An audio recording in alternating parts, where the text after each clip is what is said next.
Viewers, এই মুহূর্তে আমি অবস্থান করছি রাজধানীর বড়বেড়াইদের বুটঘাট এলাকায়। সামনে যেই নদীটি দেখছেন এটি হচ্ছে বালু নদী।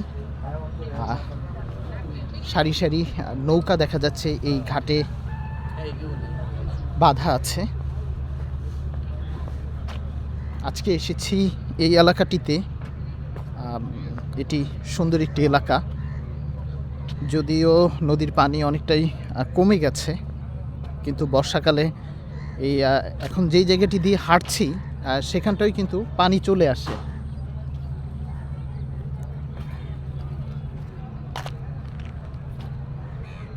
আসলে ঢাকার ভেতরে এরকম নদীসহ একটি গ্রামীণ এলাকা খুবই মনোমুগ্ধকর।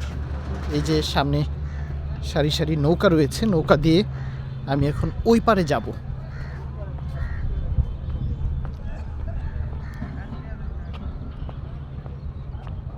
দেখেন, একদম ঢাকার ভেতরেই মনে হবে যে আপনার কাছে যে আপনি একটি গ্রামীণ আবহাওয়ায় আছেন।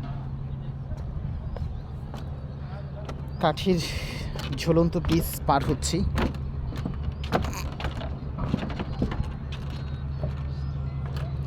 চাচা, ওই পারে কত করে? ও আচ্ছা,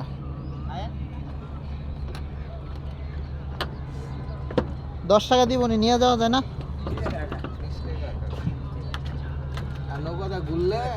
নৌকা দিয়ে ঘুরলে কত করে লাগে? 1 ঘন্টা কত নেন? 1 ঘন্টা 300 টাকা নেন। এখন ঘুরবো না, এখন শুধু ওই পারে যাব। এখন ঘুরলেই তো এটা তুলতে সুন্দর ভিডিও করতে সুন্দর, এটা ব্রিজ মেরিজে সব ঘুরে আসবে না 1 ঘন্টায়। এই নৌকা দিয়ে আর কি ওইদিকে যাওয়া যাবে একেবারে? বাংলাদেশের শেষ সীমায় যেতে যদি খালি ঘোরেন, খালি আপনি খালি কইবেন ঘুরতে। আচ্ছা, আমি যদি এখন ইয়াতে যেতে চাই, ওই যে বাণিজ্য মেলার ওইখানে নৌকায় যাব। বাণিজ্য মেলায় উপরে যাইতো না, গেলে সময় লাগবে কতক্ষণ? নিচের পক্ষে 4 ঘন্টা লাগবে, 4 ঘন্টা 5 ঘন্টা লাগবে বাণিজ্য মেলা না। ওই ইঞ্জিন চালিত নৌকা দিয়ে আপনারা তো নৌকাতে আপনার 4 ঘন্টা লাগবে। আচ্ছা, আমার ওই পারে নিয়ে যান। ঘুরতেন না তবে সুন্দর মতন ঘুরবার, ছবি হবে একটা টিমি কোন মোদি সাইকেল লয়ে যাই আমাদের মাছ নিয়ে সুন্দর মতন এই তুলবেন, এটা ঘুরাইতে সাক্ষাৎকার করব। আমরা কি উঠতাছে? হ্যাঁ, উঠতাছে না, আমরা তুললেন না। না না, ছবি আবার পাঠিয়ে দিব। পাঠিয়ে দিব না? না, পাঠিয়ে দিব। তোর মোবাইলের নাম্বার দে, পাঠিয়ে দিব।